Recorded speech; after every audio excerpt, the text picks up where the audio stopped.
Hi, everybody. Welcome to the Gifted and Distractible vlog. Today, I want to talk about something that's a little taboo sometimes in the TUI community, which is asking for help. Oh my goodness. How many people out there hate to ask for help?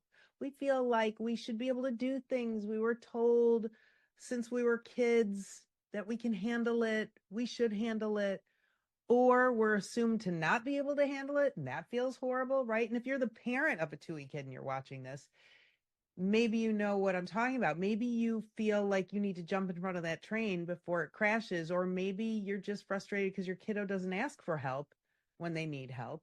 Maybe you feel like they're risk averse.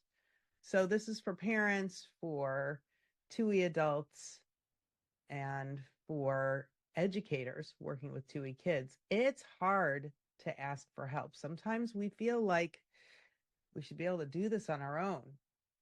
Sometimes we feel like everybody looks to us to solve problems or looks to us thinking we can't solve problems. So we want to prove them wrong. So what happens when we need help? We don't ask for it. We just put our head down and we go forward. And then we get burned out. We get overwhelmed. We get exhausted. And sometimes a pretty simple fix might be right in front of you, but because you're so exhausted, because you're so burnt out, because you might feel judged, because you're afraid of how people will react to you asking for help, you don't.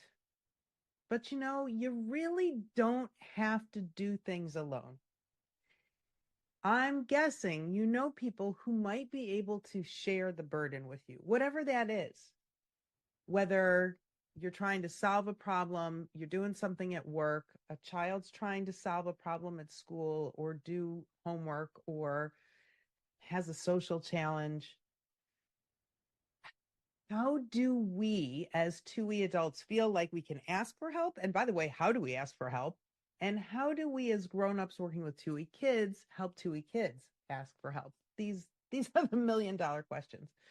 So if you're a TUI adult, right, you have to do this sort of analysis in your mind of, am I okay? Am I feeling okay about this? Like if I do just one more thing, and I always do one more thing, am I going to resent it later? And what really is the fallout to asking for help?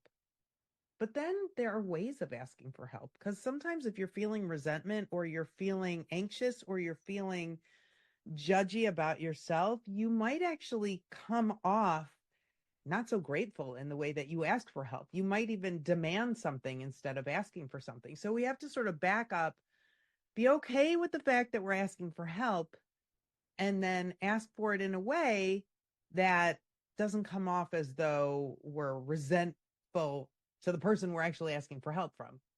I hope that made sense, because that's a very typical pattern where we feel so bad about having to do something that we actually don't act like our best selves when we finally actualize doing the thing. So take a deep breath, feel okay about asking for help, because I'm guessing if somebody asked you for help, you probably would be fine with it and you'd probably jump to it and you might even think about it before they think about it. And therein lies one of the problems, is that we can anticipate when other people need things. So when we need something, it's really frustrating when other people don't figure that out for us. And is it okay that we have that expectation? So grown-ups, parents and teachers, if you're working with, living with, loving a TUI kiddo, role modeling is really important. So role model how to ask for help. Um, Help your child or your student understand different ways of asking for help. Explain that asking for help may have the opposite effect than they're worried about. Maybe they're thinking that somebody's going to doubt their abilities.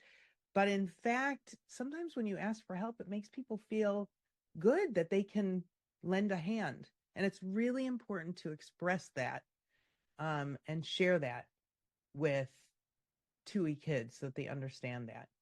So role playing, role modeling, using stuffed animals, looking for places in books that you read or shows that you watch when somebody asks for help in a really good way and maybe in a not so good way and talking about it, how do you feel about the way that person asked for help? Was that cringy, or did it seem like they got what they were hoping for? Right? So, bottom line is being okay with asking for help, helping TUI children and students feel okay with asking for help, and then role modeling how to do that in your own life. So I hope this is helpful. And you know what? Maybe I'm going to ask you for your help. Let me know. What are you doing? How are you asking for help? And was this helpful? Thanks for listening.